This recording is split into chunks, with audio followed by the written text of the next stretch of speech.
Assalamualaikum warahmatullahi wabarakatuh. Anak-anak semuanya dimanapun berada, bagaimana kabar kalian hari ini? Semoga senantiasa dalam keadaan sehat walafiat tanpa kurang suatu apapun. Amin amin ya Allah ya rabbal alamin. Anak-anak semuanya, alhamdulillah pada kesempatan yang baik ini kita bisa kembali lagi melaksanakan kegiatan pembelajaran secara online ya, untuk mapel akidah akhlak kelas 7 di semester ganjil ini. Kali ini kita akan membahas bab yang ketiga, yaitu akhlak terpuji, meliputi taubat, taat, istiqomah, dan juga ikhlas. Pada pertemuan kali ini, Pak Guru akan menyampaikan materi tentang taat. Sementara taubat kemarin kita sudah membahasnya ya. Kalian perhatikan dan ikuti pembelajaran ini dari awal sampai akhir. Baik anak-anak semuanya, sambil kalian cermati gambar berikut ini, silahkan kalian buat beberapa pertanyaan. Contoh, apa yang dimaksud dengan taat? Apa saja macam-macam taat itu? Oke, sudah? Baik, anak-anak semuanya, pada pertemuan kali ini nanti kita akan membahas mengenai pengertian taat, kemudian dalil tentang taat, bentuk-bentuk taat, kemudian dampak positif dari ketaatan, kemudian membiasakan diri taat kepada Allah Subhanahu wa Ta'ala dan Rasulnya. Oke, baik anak-anak semuanya, kita masuk pembahasan mengenai pengertian taat. Kalian perhatikan dan cermati baik-baik. Taat menurut bahasa artinya adalah tunduk, patuh, dan juga setia. Sedangkan menurut istilah, taat bisa diartikan tunduk dan patuh terhadap segala perintah dan aturan yang berlaku. Taat kepada Allah Subhanahu wa Ta'ala berarti patuh kepada perintah dan aturan-aturan yang dibuat Allah Subhanahu wa Ta'ala dalam segala hal. Oke, bisa dipahami ya?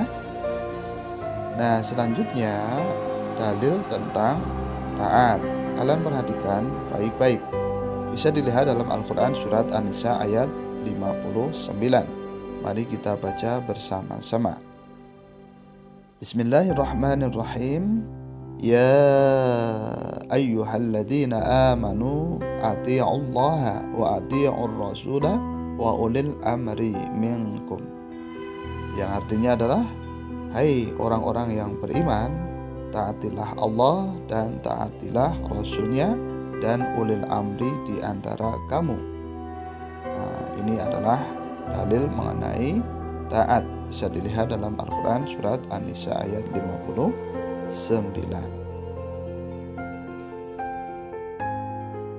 Dari ayat di atas, maka bisa kita simpulkan kepada siapa kita harus taat. Nah, yang pertama, tentu kepada Allah Subhanahu wa Ta'ala. Sebagai seorang muslim, taat kepada Allah Subhanahu wa Ta'ala adalah yang paling pertama dan utama. Sebagaimana ayat di atas, kalimat perintah untuk taat yang pertama adalah kepada Allah Subhanahu wa Ta'ala. Ketaatan kepada Allah ini sifatnya mutlak, tanpa ada keraguan dan tidak ada tawar-menawar dalam segala aspek kehidupan. Oke ya. Baik. Kemudian yang kedua adalah taat kepada Rasulnya, yaitu Nabi Muhammad SAW. Ketaatan yang kedua adalah ketaatan kepada Nabi Muhammad SAW. Ketaatan ini pun mutlak, sebagaimana ketaatan kepada Allah Subhanahu wa Ta'ala. Ini berarti taat kepada Rasul berarti taat juga kepada Allah Subhanahu wa Ta'ala.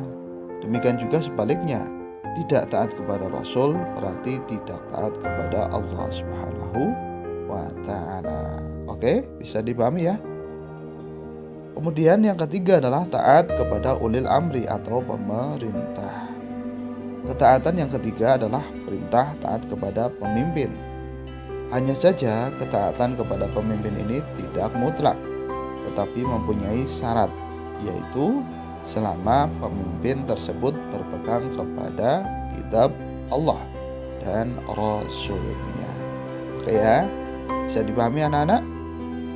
Nah, jadi ketaatan itu ada 3 ya. Yang pertama taat kepada Allah, kemudian taat kepada Rasul, kemudian taat kepada ulil amri atau pemerintah. Baik anak-anak semuanya, adapun contoh ketaatan kepada Allah dan Rasulnya serta ulil amri adalah sebagai berikut. Yang pertama ya, rajin menjalankan ibadah kepada Allah Subhanahu wa Ta'ala. Contohnya mengerjakan sholat 5 waktu, menunaikan zakat, mengerjakan puasa, dan lain sebagainya.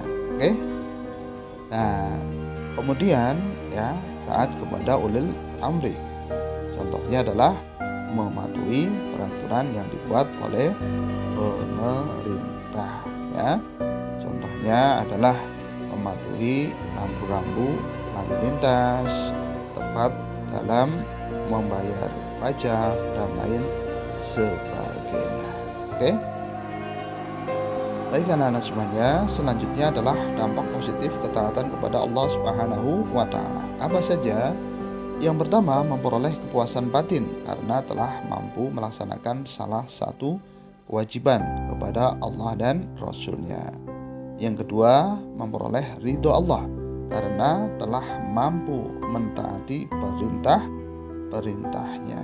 Kemudian, memperoleh kemenangan atau keuntungan yang besar sesuai firman Allah Subhanahu wa Ta'ala, yang artinya barang siapa taat kepada Allah Subhanahu wa Ta'ala dan Rasul-Nya, dia akan memasukkannya ke dalam surga-surga yang mengalir di bawahnya sungai-sungai. Mereka kekal di dalamnya, dan itulah kemenangan yang agung. Oke, jadi inilah dampak positif dari ketaatan kepada Allah dan Rasul-Nya. Baik anak-anak, ketaatan ini harus dibiasakan dalam kehidupan kita sehari-hari. Contohnya, segera mempersiapkan diri untuk sholat apabila sudah tiba waktunya. Kemudian, melatih diri untuk disiplin dalam berbagai hal ya, termasuk dalam mengerjakan tugas sekolah. Kemudian, selalu disiplin dalam mengikuti tata tertib sekolah, baik dilihat guru maupun tidak. Kemudian senantiasa menjaga diri agar tidak melakukan hal-hal yang dilarang oleh agama walaupun sedang sendirian atau tidak ada orang yang melihat. Oke anak-anak, bisa dipahami penjelasan Pak Guru? Nah, maka dari itu marilah kita biasakan untuk mentaati perintah Allah dan menjauhi larangan-larangan Allah Subhanahu wa Ta'ala ya. Semoga kita termasuk golongan hamba Allah yang taat dalam menjalankan perintah Allah dan menjauhi larangan-larangan Allah Subhanahu wa Ta'ala. Untuk selanjutnya, silakan kalian kerjakan latihan soal berikut ya.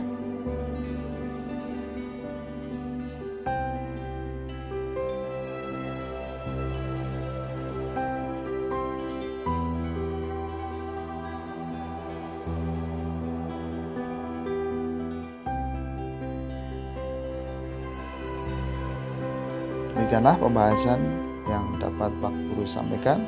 Semoga bisa kalian pahami. Insya Allah kita lanjut dalam pertemuan yang akan datang. Sekian dan terima kasih. Assalamualaikum warahmatullahi wabarakatuh.